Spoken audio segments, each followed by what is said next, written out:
नमस्कार, आप देख रहे हैं खबर दिन भर।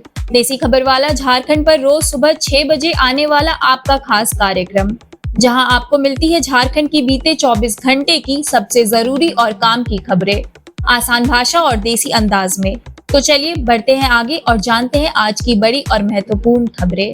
धनबाद एसएनएमएमसीएच में हंगामा, जूनियर डॉक्टर और मरीज परिजनों में मारपीट के बाद ओपीडी सेवा ठप। धनबाद स्थित एसएनएमएमसीएच में गुरुवार रात मरीज की मौत के बाद इमरजेंसी वार्ड में हंगामा हो गया, जहां मृतक के परिजनों ने ड्यूटी पर तैनात इंटर्न डॉक्टर और कर्मचारी के साथ मारपीट कर दी। इसके बाद बड़ी संख्या में पहुंचे जूनियर डॉक्टरों ने अटेंडेंट की पिटाई कर दी, जिससे उसका सिर फट गया और अस्पताल का माहौल अखाड़े में तब्दील हो गया। घटना की सूचना पर पुलिस मौके पर पहुंची और आरोपित परिजनों को हिरासत में ले गई। वहीं गुस्साए डॉक्टरों ने इमरजेंसी सेवा बंद कर बाहर धरना दे दिया। अस्पताल अधीक्षक डॉक्टर दिनेश भिदौरिया समेत वरीय चिकित्सकों ने समझाने की कोशिश की, लेकिन असफल रहे, जिससे देर रात तक मरीजों और परिजनों को परेशानी झेलनी पड़ी।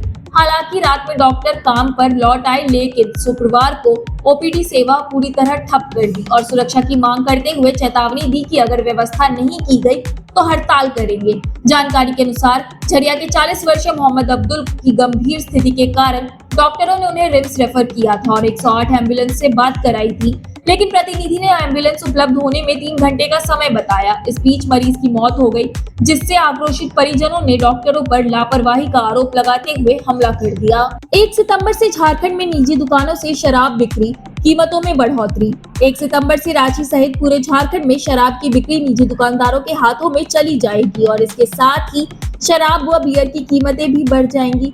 नई उत्पाद नियमावली 2025 के तहत 650 ml बियर अब 180 रुपए के बजाय 200 रुपए में मिलेगी। ब्लेंडेड स्प्राइट 750 ml की कीमत 1050 रुपए से बढ़कर 1200 रुपए और 100 पाइपर 750 ml 1950 रुपए से बढ़कर 2200 रुपए हो गई है। 1 सितंबर से शराब पर नया वैट भी लागू होगा। हालांकि पुराना वैट 30 सितंबर तक लागू रहने से दुकानदारों में स्टॉक को लेकर असमंजस बना हुआ है। कई दुकानदारों ने कहा कि जब तक वैट की समस्या स्पष्ट नहीं होगी, वे नया स्टॉक नहीं उठाएंगे। रांची में सबसे ज्यादा 150 खुदरा शराब दुकानों का आवंटन किया गया है। सहायक उत्पाद आयुक्त अरुण मिश्रा ने आश्वासन किया है कि सभी जरूरी प्रक्रिया पूरी कर ली गई है और 1 सितंबर से हर हाल में बिक्री शुरू हो जाएगी। झारखंड में 3 सितंबर तक बारिश और वज्रपात का अलर्ट, कई जिलों में येलो वार्निंग जारी। झारखंड में एक बार फिर बारिश का दौर शुरू होने वाला है। मौसम विभाग ने 3 सितंबर तक राज्य के विभिन्न हिस्सों में बारिश और वज्रपात का अलर्ट जारी किया है। साथ ही 30 से 40 किलोमीटर प्रति घंटे की रफ्तार से हवा चलने की संभावना जताई है। विभाग के अनुसार अगले 3 दिनों में अधिकतम तापमान में 3 से 4 डिग्री सेल्सियस की गिरावट आ सकती है, जबकि 28 अगस्त तक राज्य में सामान्य से 29% अधिक यानी 1007.4 मिलीमीटर बारिश दर्ज हो चुकी है। बंगाल की खाड़ी में बने लो प्रेशर क्षेत्र के कारण मौसम का रुख बदलते हुए गोड्डा, दुमका, साहिबगंज, पाकुड़, पश्चिमी एवं पूर्वी सिंहभूम और सरायकेला में भारी बारिश को लेकर येलो अलर्ट जारी किया गया है। वहीं 30 और 31 अगस्त को रांची, रामगढ़, खूंटी, बोकारो, लोहरदगा, पलामू, चतरा, लातेहार, गरवा और गुमला में भी वज्रपात और भारी बारिश की संभावना है। पिछले 24 घंटे में मानसून कमजोर रहा और हल्की से मध्यम बारिश हुई, जिसमें पाकुड़ के महेशपुर में सर्वाधिक 42.2 मिलीमीटर बारिश दर्ज की गई। इस दौरान गोड्डा का अधिकतम तापमान 35.5 डिग्री और लातेहार का न्यूनतम तापमान 20.5 डिग्री सेल्सियस रिकॉर्ड किया गया। हालांकि देवघर, गरवा, गोड्डा और पाकुड़ ऐसे जिले में यहाँ सामान्य से कम बारिश हुई है, जबकि रांची में अब तक सामान्य से 61% अधिक बारिश दर्ज की गई है। झारखंड के मंत्री हफीजुल हसन की हालत बिगड़ी, एयर एम्बुलेंस से दिल्ली मेदांता रेफर। झारखंड के अल्पसंख्यक कल्याण मंत्री हफीजुल हसन को स्वास्थ्य बिगड़ने के बाद शुक्रवार को एयर एम्बुलेंस से दिल्ली ले जाया गया। डॉक्टरों की सलाह पर उन्हें गुरुग्राम के मेदांता अस्पताल में भर्ती कराया जा रहा है। गुरुवार को रांची के पारस अस्पताल में उनका ब्लड प्रेशर काफी लो हो गया था और पल्स रेट सामान्य से नीचे चला गया था। हालत गंभीर देखते हुए डॉक्टरों ने उन्हें बेहतर इलाज के लिए दिल्ली रेफर करने का निर्णय लिया। मंत्री हफीजुल हसन के साथ उनका बेटा, भाई और निजी सचिव भी दिल्ली रवाना हुए हैं। जानकारी के अनुसार कुछ दिन पहले उनकी बाईपास सर्जरी हुई थी, लेकिन तबियत में गिरावट आने के बाद उनकी स्थिति चिंताजनक बनी हुई है।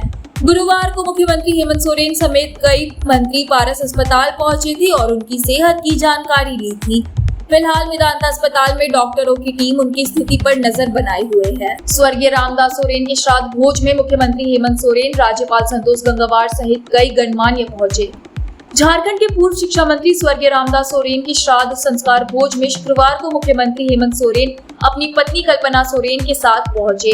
मुख्यमंथी दंपत्ति दोपहर करीब 2:15 में हेलीकॉप्टर से घोड़ाबांधा स्थित कंफूटा मैदान में बने अस्थायी हेलीपैड पर उतरे और सीधे श्राद्ध स्थल पहुंचे, जहां उन्होंने स्वर्गीय रामदास सोरेन के चित्र पर पुष्प अर्पित कर श्रद्धांजलि दी और परिजनों से मिलकर शोक संवेदना व्यक्त की। इस अवसर पर झारखंड के राज्यपाल संतोष गंगवार भी मौजूद रहे। घोड़ाबांधा में श्राद्ध भोज के लिए भव्य पंडाल बनाया गया था, जिसमें वीआईपी अतिथियों के लिए विशेष व्यवस्था की गई थी। कार्यक्रम में स्थानीय लोगों के साथ कई गणमान्य अतिथि भी शामिल हुए। झारखंड की खबरों का सिलसिला यहीं समाप्त होता है। जुड़े रहिए देसी खबर वाला झारखंड के साथ, क्योंकि कल सुबह ठीक 6 बजे हम फिर हाजिर होंगे झारखंड के बीते 24 घंटे की तमाम महत्वपूर्ण और आपके काम की खबरों के साथ। मिलते हैं कल सुबह, तब तक अपना और अपनों का ख्याल रखिए। बहुत बहुत धन्यवाद।